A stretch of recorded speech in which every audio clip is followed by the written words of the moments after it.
As far as characters go, Mm. you're a very gentle person Mm. and a quite retiring person in your everyday life. Yes. And yet you played some of the most powerful, as you said earlier, evil women. What's that like to take into everyday life? I mean, people do talk of it spilling over.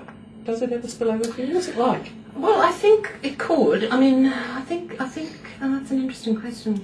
It's an interesting question because I think does the power come from the voice type? Do you think? Because I'm not who I am up there, as you say. I'm not that person. I'm retiring. I'm quite shy. I'm all these sort of things. But you know, I think when you work with directors like Gail Edwards and these wonderful directors that are here in Australia, they demand this performance from you. They you know, you have to be, you have to sort of, you know, go their way and tell them. They demand it from you. But I think the voice type that I have, with the power that is in here, is probably dictates that perhaps. The way it is executed, I don't know. I mean, this can be small, or it can be this. So I'm fortunate to.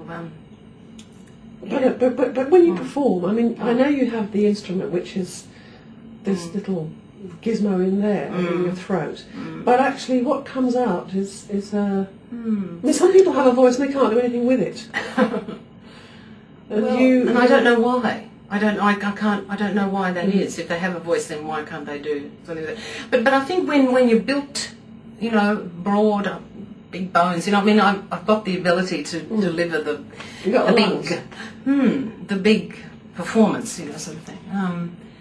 When you talk about that, the physical thing, actually, I'm reminded that you had a terrible car crash. And was there ever a moment when you thought, I'll never sing again, I'm just smashed to pieces? What did it do to you? Yeah, there were times, because it was about when I was due to go back to New York, and of course I had wonderful success there, and I was shattered. I guess I was shattered, but it was, I had to realise something else, I think, from that. I haven't mentioned that or spoken about that for quite some time. It's been 10 years now, Di. Is it that long? But you're bigger and better than ever. Well, thank you for that. I think. See, well, I can't explain that either, you know. But my physical self isn't completely back to normal, because you can't go through something like that and have it back to normal. But this is the reason why I look after myself and you know, rest in between things. So one has to do that, I suppose. But look, I'm now about to turn 60, and I've had a fantastic career in Australia, and I've you know, I can't believe half the things that I've done, or you know, the things that I've experienced. I really can't. From the full gamut of this, whatever this show business is, you know, refers to all those sections, doesn't it? All those genres. And I've just enjoyed every one of them, I think, and it's fantastic. I can't really believe it sometimes. Well, you won the Sydney Theatre Award for Best Cabaret last year. Yeah. And you say cabaret is your favourite form. Do you have any plans? I know you're doing the gondoliers. Yes. Any plans for another show? Yes, Suzanne Johnston and myself are doing a new show, opening in June in Orange, and then going to Brisbane and Sydney and Alice Springs and Broken Hill. We're doing a regional tour of that. So, but that's sort of not going to be a small cabaret. That's probably going to be in sort of small theatres and so on and so forth. What I mean about this intimate cabaret is when we're on the floor, there's a piano, there's just a light, there's just this interaction with people through a song or something. I just adore that. I can't tell you how much I love it. And I'm not nervous, which is great. Which is extraordinary. I'm not nervous, no. I love it. See, up here, I'm scared up here. I'm nervous up here. Oh, terrified, actually. Still? Oh, yes. Good heavens. So, I think that garden growing the veggies looking pretty good because the stress, you know, and what your body goes through. It's just weird.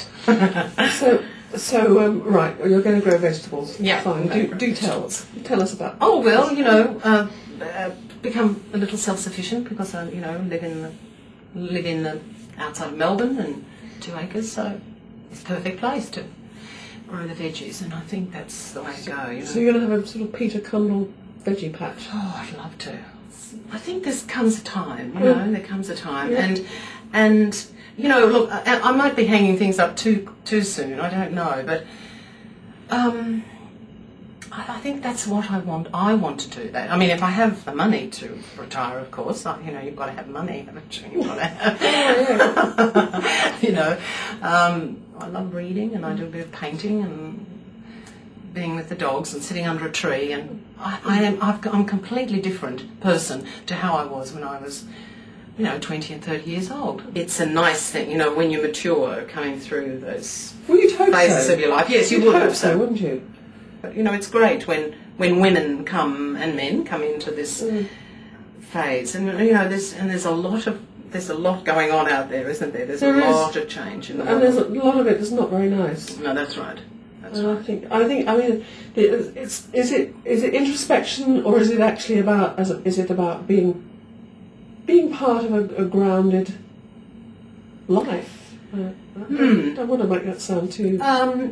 Yes, well, no, that's a lovely way to put it, actually, because grounded life is something that I possibly have not experienced in all my life, on the stage and off the stage. Well, how can you when you're travelling, performing? You're always somewhere else. You're always being someone else. You're thinking about things other than yourself. You're thinking about an audience, a part, other people on the stage. So maybe it's time for you. I'm sounding like a fridge magnet. No, but that's right, and I think that's possibly what I'm trying to say, and you say it wonderfully.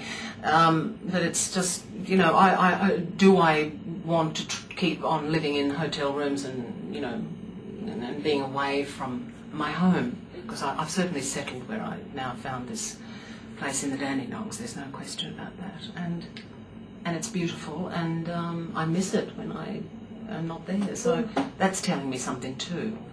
You know, I haven't been as settled, I don't think, in my life. So yeah. I personally don't ever think that somebody with your kind of talent and ability actually retires as such. You might do something different. It's a bit like David Williamson saying you're retired. I mean, if you do things like that, you don't retire. It just takes on a different form. Well, maybe somebody would like to buy one of my paintings, you know. Maybe I would, you know, maybe I could develop that, because I certainly want to do it.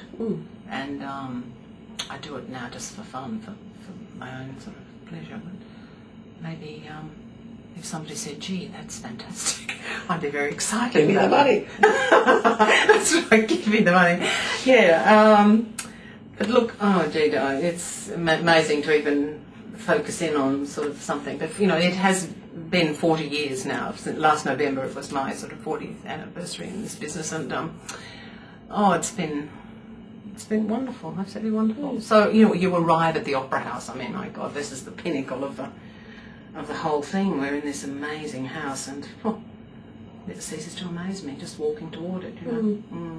Well, I'd like to thank you very much for talking to us, and I hope you continue to enjoy being the pie maker extraordinaire, and also enjoy the gondoliers too. Yes, That's the next thing. I'll do my best. And the new show.